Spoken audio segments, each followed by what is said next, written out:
Chapter 22. This is the chapter where Meghan walks down the aisle. From flower girl fights to Tiara turf wars, ghosted relatives to ghost-written narratives, it's all here. So grab your fascinator, silence your group chats, and prepare for a wedding so glossy on the outside, you almost forget it's held together with PR panic and suppressed meltdowns. Meghan was going to have to trample on a lot of Harry's dead ancestors under the chapel's marble floors as she advanced up the aisle, including King George III, who was booted out by America. The Great West Door was wreathed in massive leaf garlands, roses, and white peonies to frame the bride and groom when they emerged into the spring sunshine. The scent of the blooms wafted across the street, adding to the dreamlike quality of the day. This whole scene is peak Meghan. Part cinematic fairy tale, part brand launch, with just enough Diana references to tug the heartstrings and stir the tabloids. You've got Harry looking like he just got rescued from a lifetime of emotional captivity, Meghan gasping like she's shocked to be the center of attention at an event meticulously crafted around her, and Charles basking in his redemption arc like it's awards season. But behind the flowers, gospel choirs, and velvet optics, palace staff were reportedly clenching their teeth through what they called 2 years of slow-motion chaos. The wedding looked like a love story, but backstage, it was giving hostile takeover, royal edition. The last person anyone at the palace wants to offend is the woman who sees the monarch 4 times a day in her pantyhose. Angela Kelly is Her Majesty's dresser. Not only is the 60-something daughter of a Liverpudlian crane driver the first ever in-house designer of the Queen's seasonal wardrobe of colorful outfits, she is also the curator of the Queen's priceless jewelry collection.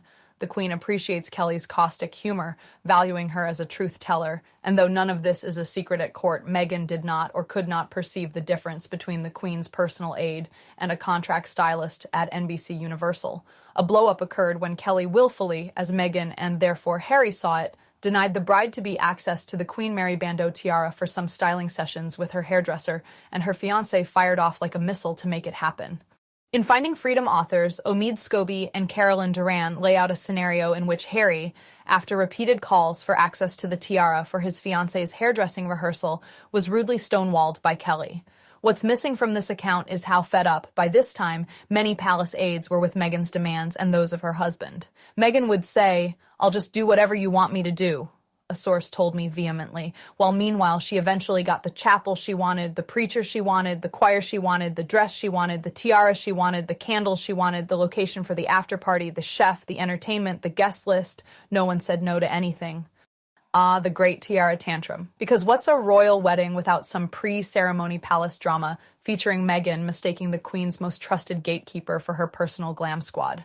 Angela Kelly isn't just the woman who picks out Her Majesty's pastel coat dresses. She's basically the MI6 of royal bling, and Meghan trying to strong-arm her for a hair trial was like storming the Tower of London for a fitting. With tensions rising, there was an altercation between Kate and Meghan at the bridesmaid's dress fitting. The question, now wreathed in legend, is this: who made whom burst into tears? It was later reported that Meghan had insisted that the little girls, including Kate's 3-year-old daughter, Princess Charlotte, dispense with tights beneath their ivory silk dresses, and that this had pushed royal traditionalist Kate to the brink of a panic attack. Another version is that Kate was irritated that the flower girls' dresses didn't fit, and that the exhausted Duchess of Cambridge, having only recently given birth to Prince Louis, was sick of standing around in the heat being bossed around by the not-quite-yet Duchess of Sussex. Who cares? Mainly Meghan, it would seem. When rumors of the spat leaked 6 months later, generating a rash of impossible diva headlines, Meghan demanded that the palace denounce or correct the story. She was outraged that they wouldn't immediately deny something that inconveniently appeared to them to be true, if incomplete. Best guess, both of them had meltdowns that day.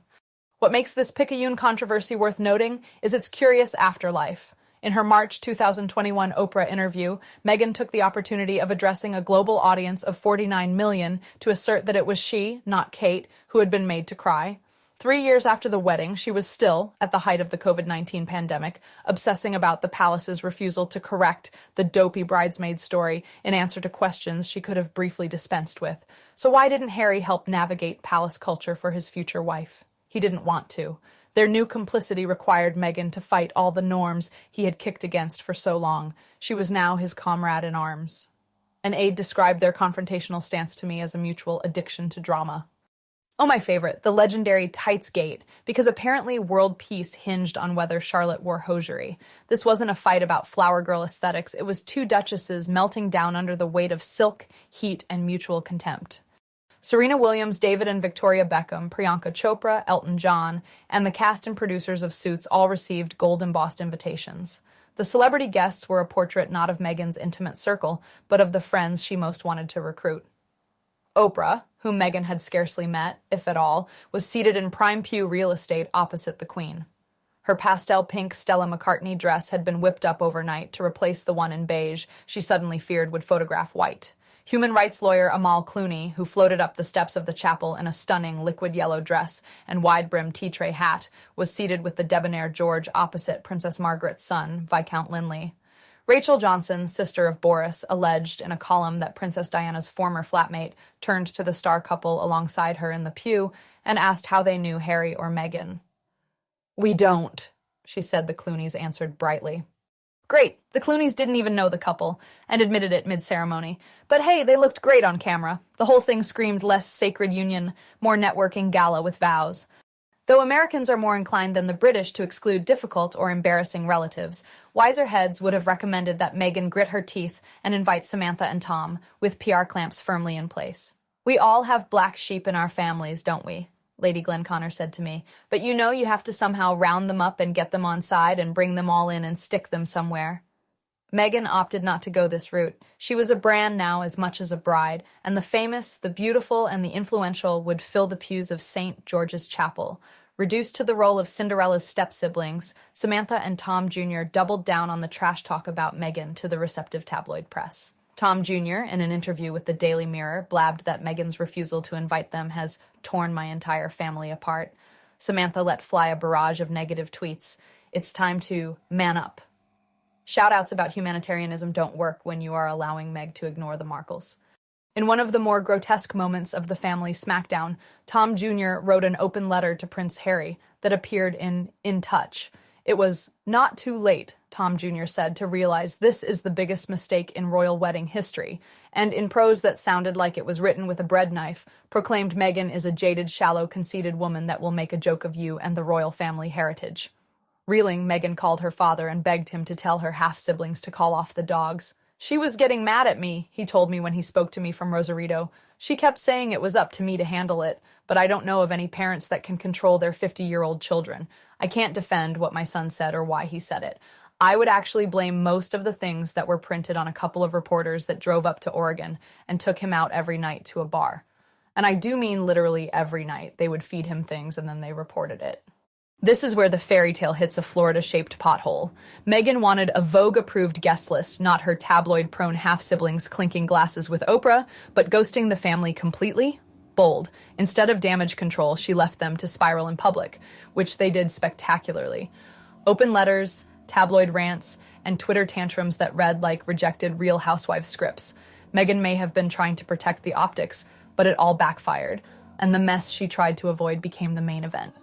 Today, the overall public perception of Meghan Markle's father is of a sorry, money-grubbing loser.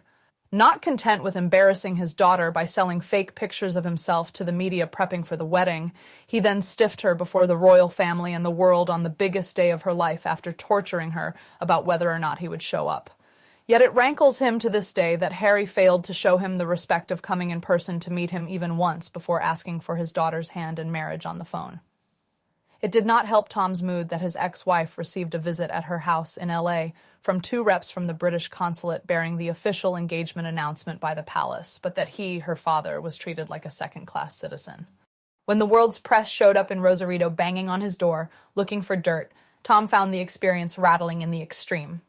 He thought Harry's exhortations on the phone not to speak to reporters were unrealistic. Easy to say for a prince living in a palace, not so easy when they're swarming the sleepy Mexican town where he was grocery shopping and sitting in the laundrette. A humiliating torrent of images of Tom hauling beer cans and shopping for flatulence medication appeared in the tabloids, depicting him as some shambolic hobo rather than how he saw himself, a once successful former lighting director enjoying his beachfront retirement.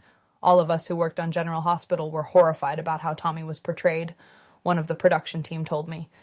Tom Markle really fumbled the bag, literally and figuratively. The staged photos were embarrassing enough, but ghosting your daughter on her royal wedding day, that's Hall of Fame bad dad behavior. And yet, it's hard not to admit he got steamrolled by the machine, ghosted by Harry, sidelined by the palace, and hounded by paparazzi like a reality show reject on a Walgreens run. He wanted a quiet retirement and ended up tabloid catnip. Yes, he played himself, but the tabloids really did him dirty. A desire for a less disheveled public image made Tom fall afoul of the dastardly sting perpetrated by Jeff Rayner, the silver-tongued co-founder of a low-life celebrity photo and gossip agency in Los Angeles. Rayner suggested a shoot that purported to follow Tom getting measured for his morning suit, lifting weights to get in shape, and poring over a copy of the book Images of Great Britain. His daughter Samantha, with her unerring combination of bad faith and bad judgment, thought it was a great idea, particularly as Rayner offered her a cut on the syndication money.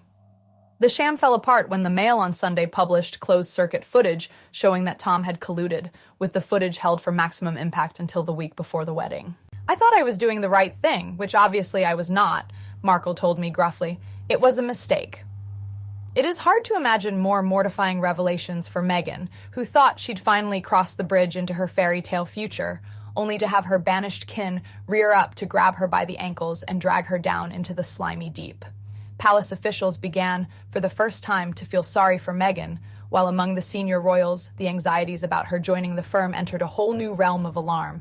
Forget about her imperious demands and worrying hold over Harry. The malign indiscretions and folly of her relatives would likely keep the tabloids in business for years. It was doubly painful for Harry because the Sturm und Drang validated the caution of all the stuffy Meghan naysayers and his censorious brother. This was Meghan's worst nightmare, not just a messy family, but a monetized one.